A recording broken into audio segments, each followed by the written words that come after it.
চট্টগ্রাম ১০ আসনে জামায়াত ইসলামী মনোনীত সংসদ সদস্য প্রার্থী ও নগর জামায়াতের সাংগঠনিক সম্পাদক সাবেক কাউন্সিলর অধ্যক্ষ শামসুজ্জামান হেলালী বলেছেন, দক্ষ তারুণ্য গঠন, বিনিয়োগ বান্ধব পরিবেশ সৃষ্টি ও টেকসই উন্নয়ন নিশ্চিত করাই আমাদের মূল লক্ষ্য।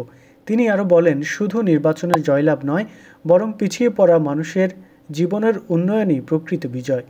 জনগণের কল্যাণই জামায়াতের রাজনীতির কেন্দ্রবিন্দু। ৭ অক্টোবর সন্ধ্যায় পশ্চিম খুলশীর ষোলক বহরস্থ আব্দুল হামিদ রোডে অনুষ্ঠিত উঠান বৈঠকে প্রধান অতিথির বক্তব্যে তিনি এসব কথা বলেন।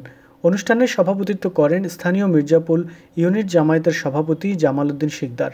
বিশেষ অতিথি হিসেবে উপস্থিত ছিলেন পাঁচলাইশ থানা জামায়াতের আমির ইঞ্জিনিয়ার মাহবুবুল হাসান রুমি এবং ৮ নং ষোলকবহর ওয়ার্ড জামায়াতের সেক্রেটারি শহীদুল্লাহ তালুকদার। ষোলকবহর ওয়ার্ড ২ নির্বাচনী জোন প্রধান গিয়াসউদ্দিন তালুকদারের সঞ্চালনায় অনুষ্ঠানে আরও বক্তব্য রাখেন কাতালগঞ্জ সাংগঠনিক ওয়ার্ডের সভাপতি নুরুল ইসলাম, স্থানীয় কমিউনিটি নেতা আব্দুল হামিদ, এনামুল হক, রাশেদুল ইসলাম, মনিরুল ইসলাম, আমির হোসেন ও ডাক্তার আবুল কালাম।